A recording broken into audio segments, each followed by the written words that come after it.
nongeye kubasuhuza nge ndi B1 promoter, iyi ikaba TOP10 Rwanda. Ukora subscribe tujye tubana gatanu ku kandi. Nongeye kukuzanira ya top 10 abahanzi bakora umuziki hano mu Rwanda, cyangwa se abahanzi bakoze umuziki hambere, ndetse uyu muziki ukaba waraje kuba wabahombera. Abo ngabo bati inabahe. Turaza guhera ku mwanya wa 10 tugende tumanuka nkuko twabibamenyereje kuri TOP10 Rwanda, kandi kubatindira tuba tugira ngo tubakorere ibyegeranyo byiza nk'ibi ngibi biteguye kandi bifite ubuhanga. Ku mwanya wa 10 turasanga bita Energy de Generali.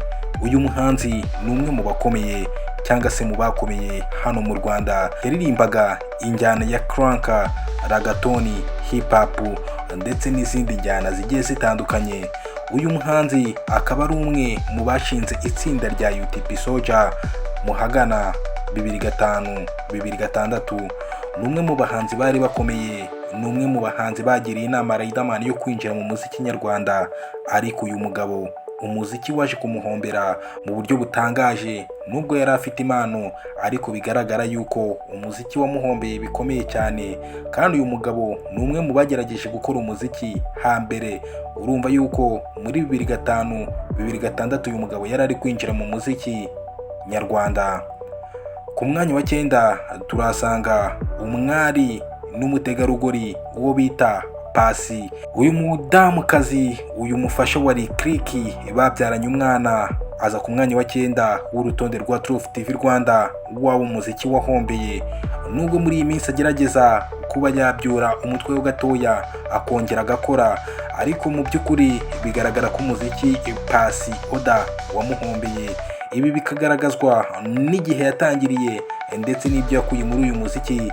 Bigaragara ko rwose Oda Pasi umuziki mu by'ukuri wamuhombeye, kandi n'umwe mu b'igitsina gore batangaga icyizere mu myaka yashize kugera no mu myaka ya vuba. Ariko umuziki bigaragara yuko waje kumuhombera mu buryo butangaje cyane, ndetse akaba yarashatse n'izindi business zimwe na zimwe z'amaboko yakigira mu gukora. Ntabatindiye, reka tugane ku mwanya wa 8. Ku mwanya wa 8 mu b'umuziki wahombeye hano mu Rwanda turasanga bita Brice. Brice ni umwe mu bahanzi beza, ni umwe mu bahanzi bari bafite impano ikomeye. Murayibuka indirimbo yasohoye bita Karuhuko. Ni umwe mu bahanzi batangaga icyizere. Yaje muri generation nziza, aza muri generation ikomeye, aho yari ari kumwe n'abasore nka Bruce Melody ndetse na Bagisa Kinganzo ndetse na ba Christopher. Byari byiza, byatangaga icyizere, ariko uyu musore byaje kurangira abyanze.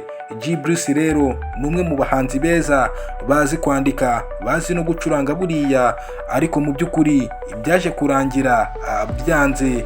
Umuziki nyarwanda cyangwa umuziki muri rusange ukaba waraje kumuhombera. Iyi ni TOP10 Rwanda, kora subscribe tujye tubana gatanu ku kandi, kubera yuko nka B1 promoter ibyegeranyo nk'ibi ngibi bagomba kubibaha gatanu kuri gatanu. Ku mwanya wa 7 turasanga umuhanzi bita Puff G. ni umwe mu bahanzi beza, kandi bakaba barajoininze itsinda rya UTP mu hagana 2007. Byari byiza cyane, yatangaga icyizere gikomeye cyane bitewe n'ijwi ryiza yari afite, ndetse mu bahanga bo muri uyu muziki nyarwanda barimo The Ben n'abandi baje kugaragaza banashimangira yuko Puff G ari umwe mu bahanzi bafite ijwi ryiza cyane bikomeye. Uyu muhanzi rero akaba yari umuhanzi mwiza ufite ijwi rirenze, akaba azi no gucuranga. Ariko uyu muhanzi bikaba byararangiye umuziki nyarwanda umuhombeye. Bikaba ari ikintu rero gikomeye cyane, kukuba uyu muhanzi ari umwe mu bo twari dufite bari bafite ijwi ryiza kandi batangaga icyizere, ariko byaje kurangira umuziki umuhombeye. Ariko by'umwihariko uyu mugabo ntago yaje guterera iyo, yaje kwigira muri production. Uyu munsi akaba ari imutunze, ariko ibyo kuririmba uyu mugabo mu by'ukuri yabiteye umugongo. Ku mwanya wa 6 ntagutindiye w'abahanzi umuziki wahombeye turasanga umuhanzi Aime Bruston. niwe uza ku mwanya wa gatandatu. Aime Bruston ni umwe mu bahanzi beza, ni umwe mu bagabo bazi kuririmba, ariko umuziki mu by'ukuri ukaba waramuhombeye, akaba yarabuze tekinike yo kugira ngo akomeze awukore, kandi uyu mugabo akaba ari umwe mu bo twari dufite bari bafite ijwi ryiza ndetse bazi no gukora umuziki. Ariko Aime Bruston ku mwanya wa gatandatu ni umwe mu bo umuziki wahombeye bikomeye cyane, kandi ngira ngo muramwibuka neza cyane. Ku mwanya wa gatanu turahasanga umuhanzi bita Jody Phibi.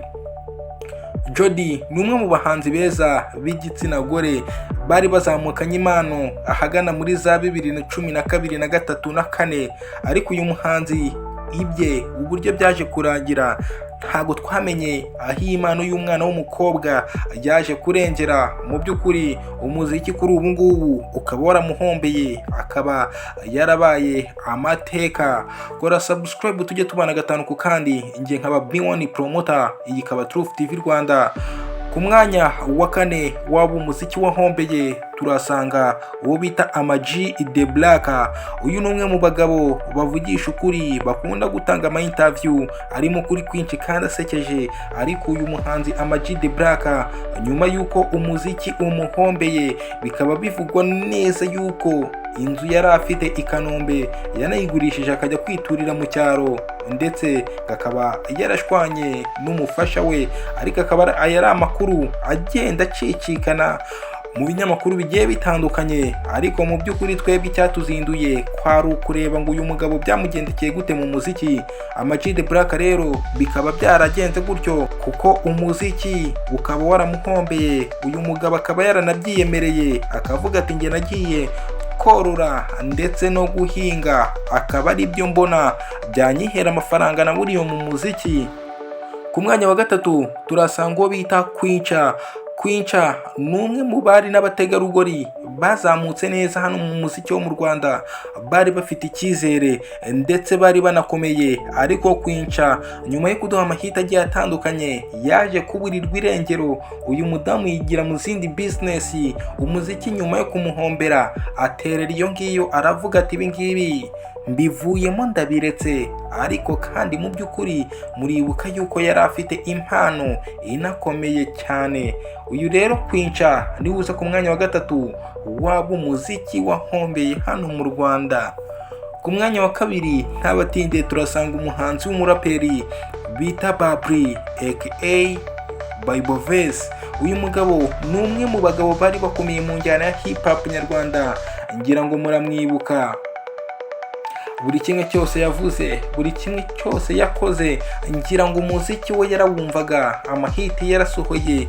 Ariko Bari byaje kugera igihe abona yuko umuziki wamuhombeye, ibi ngibi abivamo, abitera umugongo, yigira mu zindi business mu by'ukuri yabonaga ko zamubyarira umusaruro.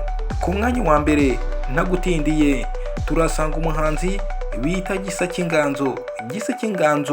Ni umwe mu bahanzi beza, ni umwe mu bahanzi bari bakomeye, bari bafite impano hano mu Rwanda.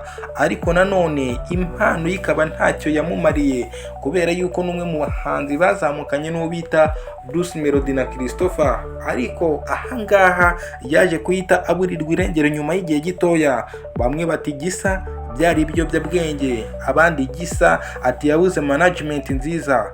Nuko rero ibya Gisa byaje kurangira aburiwe irengero n'umuziki umuhombeye. Tukaba tugenda twumva amakuru agiye atandukanye ngo yafunzwe, yafunguwe.